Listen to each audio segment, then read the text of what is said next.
Europe is in a massive energy crisis right now, with the price of electricity in France just hitting record highs. Their government is ordering businesses to cut back on the use of illuminated signs and advertising. In Berlin, Germany, they're turning off non-essential traffic lights at night. Millions could be without heat this winter. In Spain, it's now illegal in some places to put your AC below 80 degrees Fahrenheit. The UK is bracing for wide-scale blackouts this winter. Why is all this happening? Because of Joe Biden's sanctions that are nothing short of a modern-day siege. Now, this comes at a great cost, but Joe Biden told us, hey, this is necessary to defend Ukraine. Defending freedom will have cost for us as well, and here at home. We need to be honest about that. But as we do this, I'm going to take robust action to make sure the pain of our sanctions is targeted at the Russian economy, not ours. Now, there are costs for us, but it's not Joe Biden paying the price. Vladimir Putin is not either. Russia's energy revenue is higher now than before the war in Ukraine began. This is a supply problem that Joe Biden created, one that Russia is now profiting from. There is no cost, no amount of death, destruction, and suffering that'll get in the way of permanent Washington fulfilling their agenda. Now, remember former Secretary of State Madeleine Albright? And she said that 500,000 dead Iraqi children were worth the Clinton administration's sanctions. We have heard that 500,000 children have died. I mean, that's more children than died in Hiroshima. And you know, is the price worth it?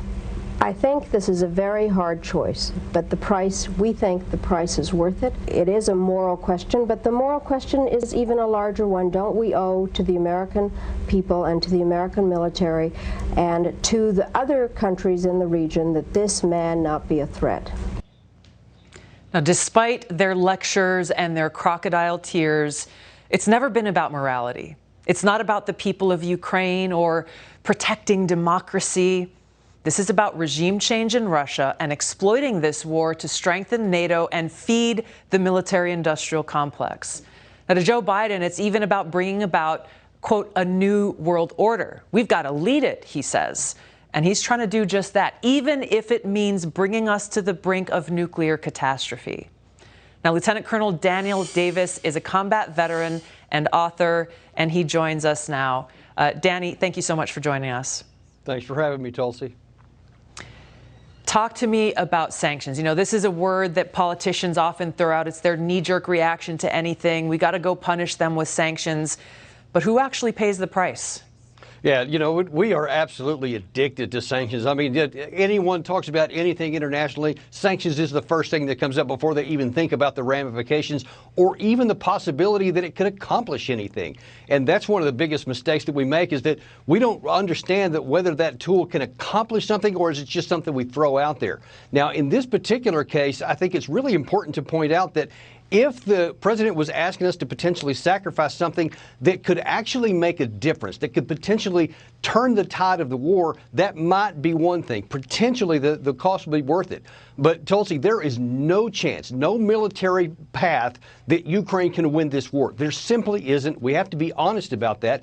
And so that if you keep these sanctions on there and they hurt us more than they hurt Putin, I mean, you hit it right on the head there. Because the sanctions have limited how much oil they have sold the Russians, and it has accelerated the amount of money that they've made. So it's not working on them. But as you pointed out there, all those problems about Europe, it's about to hit even worse, and it could come back on our country as well. And this winter could be a very decisive case in this whole war if the Western people across the Western world turn against us, because they're saying, hey, we don't recognize an actual threat of any kind of invasion from Russia, but we sure do recognize the cost that we're paying.